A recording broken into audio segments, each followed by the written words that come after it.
Hello, and welcome to the MindCep Podcast. This is your host, Alex Muir, helping you flex your mind, body, and soul. And welcome to the solo podcast series, MindCep Matters.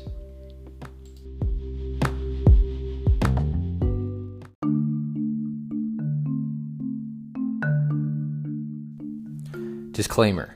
All information provided by Alex Muir is of general nature and is spoken from Alex Muir's and his guests' personal experiences and personal opinions on the topics related to fitness, health, and education only. No information is to be taken as medical or other health advice pertaining to any specific health or medical condition. You agree that use of this information is at your own risk and hold Alex Muir harmless from any and all losses, liabilities, injuries, or damages resulting from any and all claims.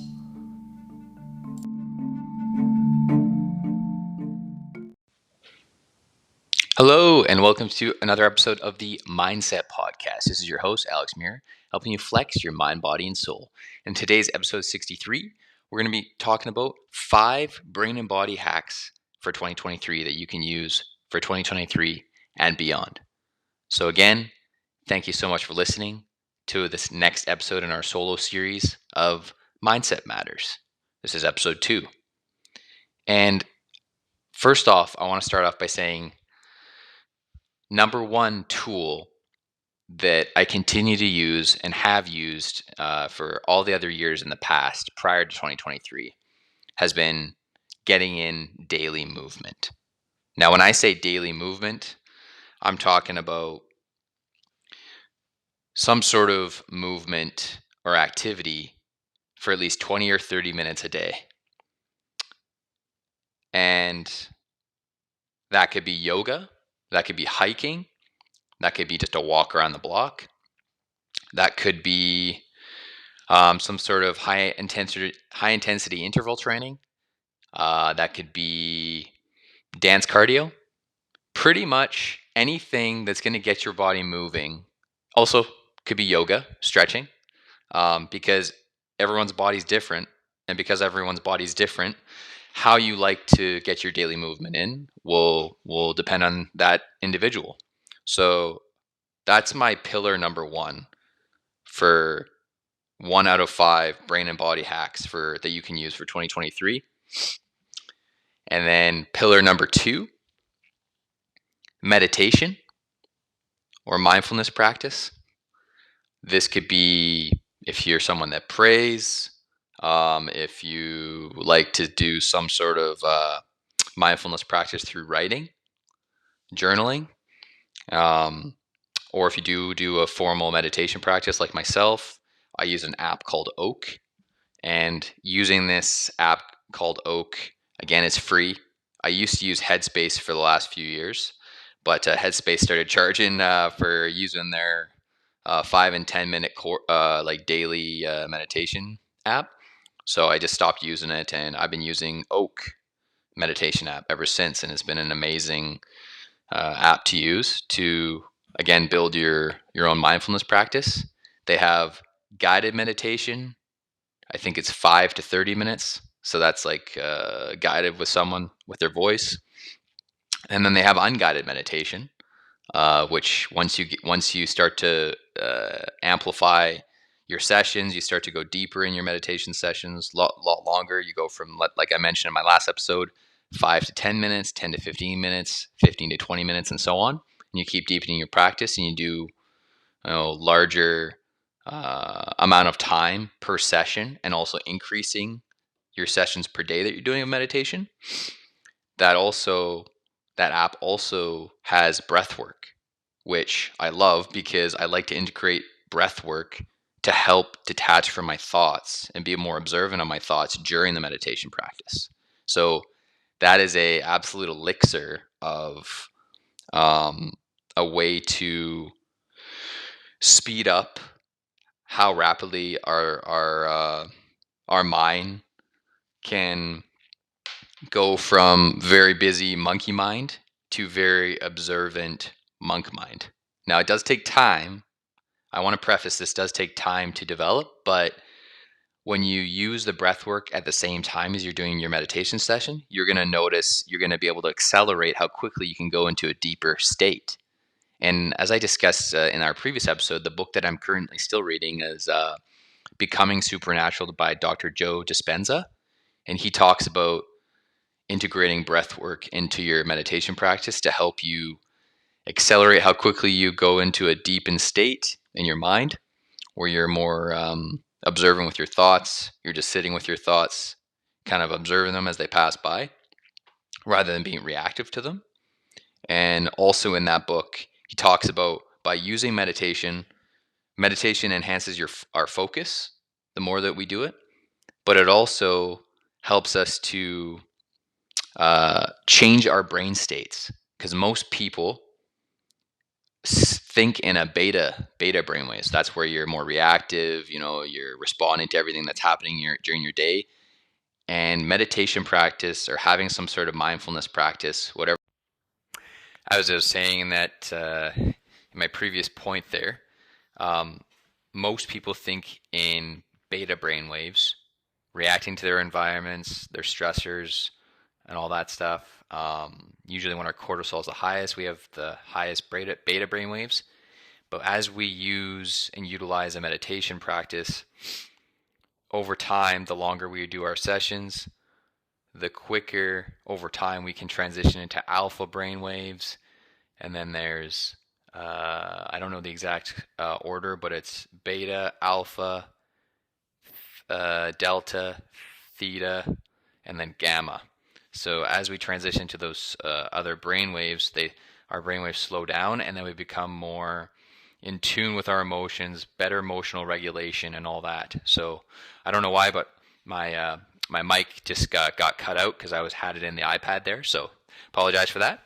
But that's pillar number 1. We talked about daily movement. Pillar number 2, we talked about meditation. Now moving on to pillar number 3, which is cold exposure or cold showers. I've been doing a lot of research on this, and I also follow Dr. Andrew Huberman's podcast. He's a neuroscientist and professor in Stanford, and he talks a lot about cold showers.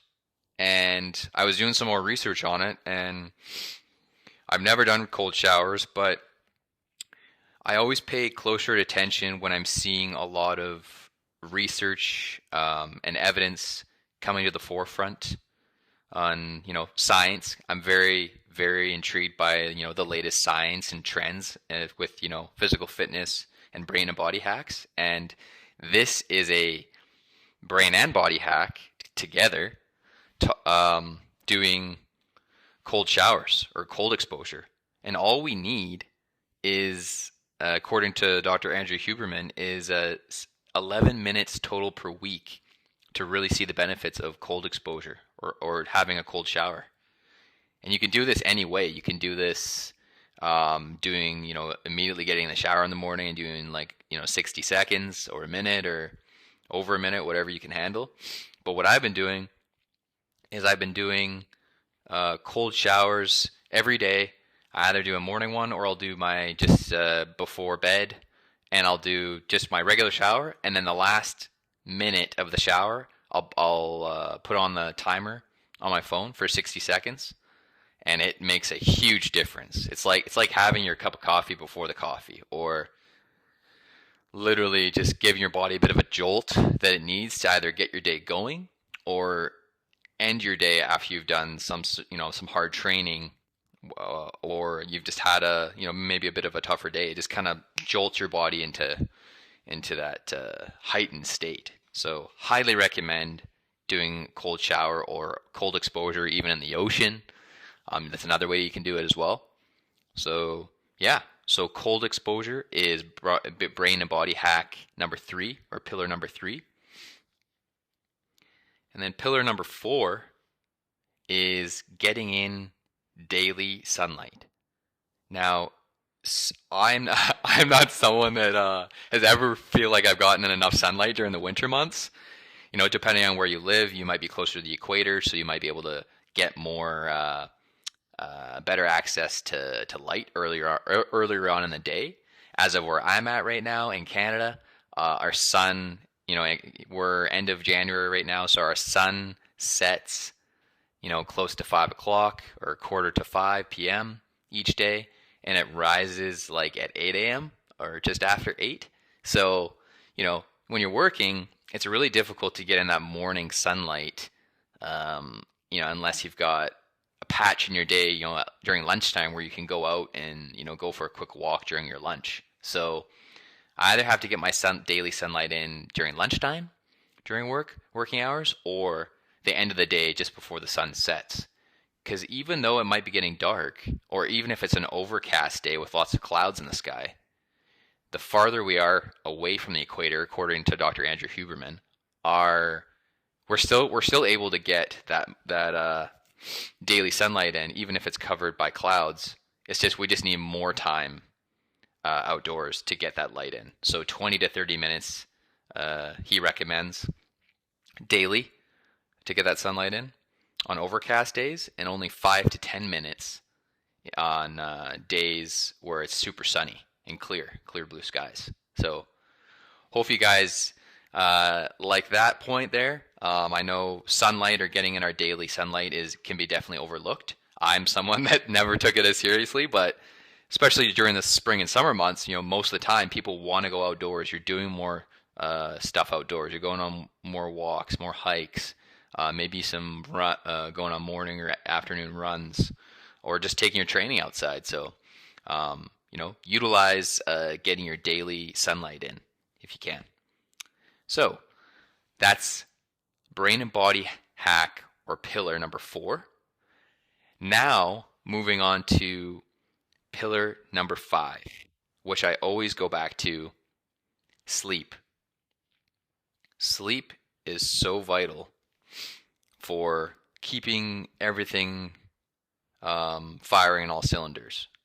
For emotional regulation, for recovering from your training, from the day, from your work days. When we prioritize our sleep, it makes everything else a little bit easier. Not saying, like you're not going to have hard days at work or in your business or stuff like that, but by prioritizing our sleep, making sure we're getting, 7 to 8 hours. I know they say 7 to 9 hours, but 9 hours, when you're a super busy individual, it doesn't always, 9 hours can be pretty tricky. But I always try and aim for 9 hours on the weekends, and then 7.5, 7 to 8 hours during weekdays, because, life gets busy. But as long as you're got a good sleep hygiene, it will make all those other pillars for your brain and body hacks much, much easier to undertake. And then just your ability to manage stress and external stressors makes it a lot more manageable. So hopefully you guys all enjoyed this episode 63 solo episode series of MindCep Matters. And again, we discussed the 5 pillars, or the 5 brain and body hacks that you can use for 2023 and beyond.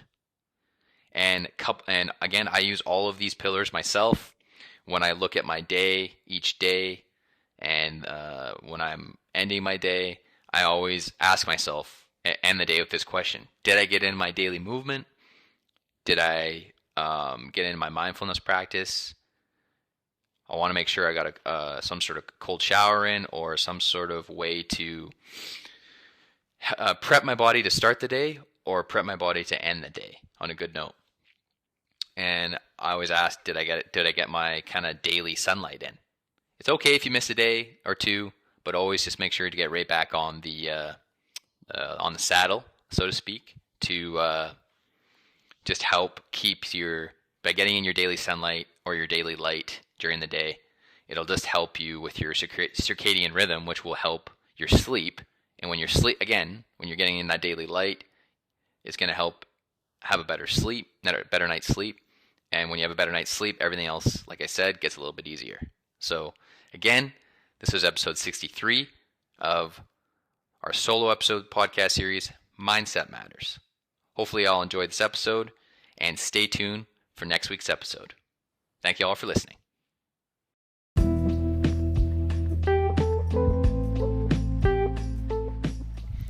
Thank you all for listening to the MindCep solo podcast series, MindCep Matters, bringing you weekly inspiration, motivation, and insight into brain and body optimization hacks.